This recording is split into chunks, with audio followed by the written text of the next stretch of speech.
Hi, I'm Dan Perez, martial arts tricking instructor, and with this video I wanted to do something a little bit different.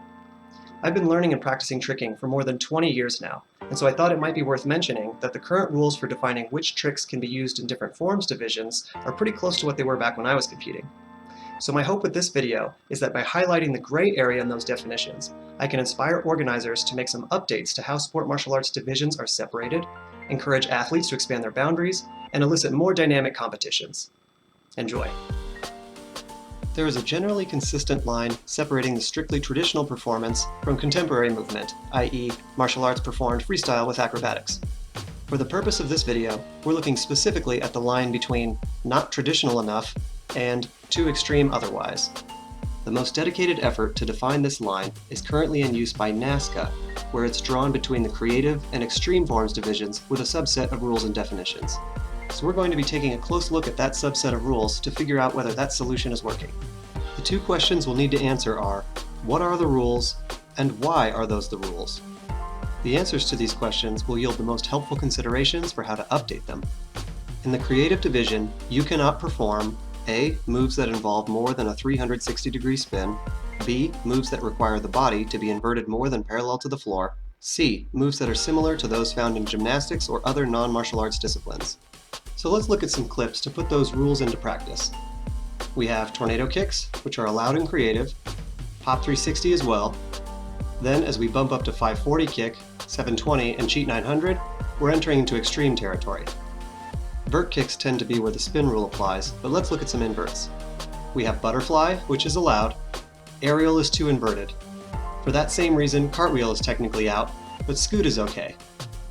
Raise can fit in there, though not every raise, as you can see.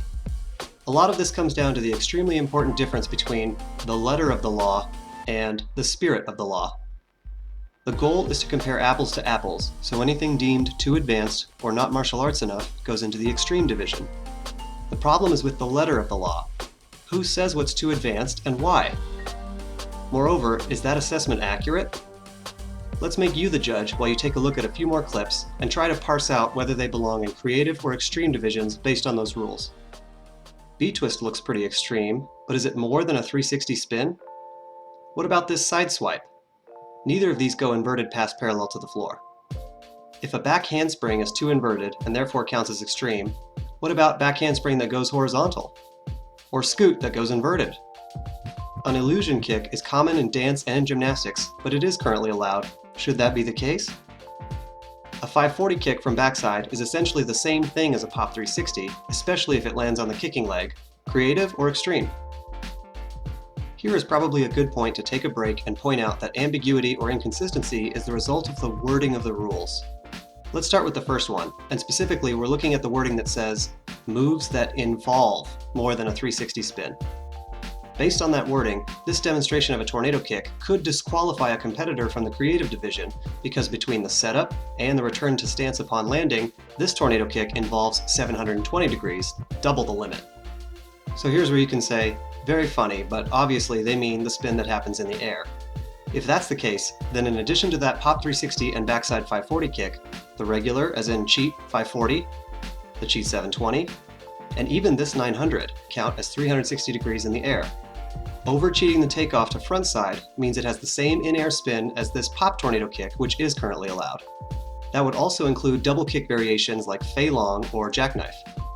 Vert kicks tend to be where you see the spin rule applied, so let's take a look at some inverts. Where do we count, and how is that applied across all possible techniques? For example, is a B-twist more than a 360? It actually doesn't reach the same landing position as a butterfly. That would be a hyper twist, which has a little more rotation. Or do we count some in the butterfly already? If so, how much? If not, then even a hyper twist could be legal. Let's take a look at the rule about inversion, no more than parallel to the floor. A touchdown raise swing through gainer is inverted, maybe visually extreme, but what if we take the gainer flash and keep it horizontal like a butterfly? Then we take the TDR and adjust to keep that horizontal too. Put them together and we have a pass that qualifies for creative. Finally, consider part C, that we're looking for moves which originate from the martial arts. Even a corkscrew came from capoeira, where it was originally called a full ha full twist. These moves are definitely not similar to those found in gymnastics or non-martial arts disciplines. They are most popular in tricking. They overlap each other in various levels of difficulty, and all carry the potential to be adjusted to fit within the current letter of the law. To be clear, I'm not saying whether these moves should or should not be allowed in the creative division. By presenting them here, I'm offering the idea that the rules defining the boundaries should be re-examined, and probably rewritten. To get back to the reason that line was drawn in the first place, the big picture is to encourage the creativity in creative forms. This can and should be done without compromising the martial arts aspect. So the real question is, how do we do that? The answer comes back to the spirit of the law, that is, the why behind the rules as they are written. The idea is to keep the creative division centered around the martial arts, as well as to separate from the most extreme acrobatics and gymnastic maneuvers possible. To summarize the problem, the rules are not specific enough. As they're written, either some advanced techniques fit, or some beginner techniques can accidentally result in disqualification. Some martial arts-based techniques are excluded, while some gymnastic or dance elements are included. The solution is to define consistent difficulty tiers, as well as how to measure them accurately, and to be more specific about the nature of what qualifies as a martial arts-based technique.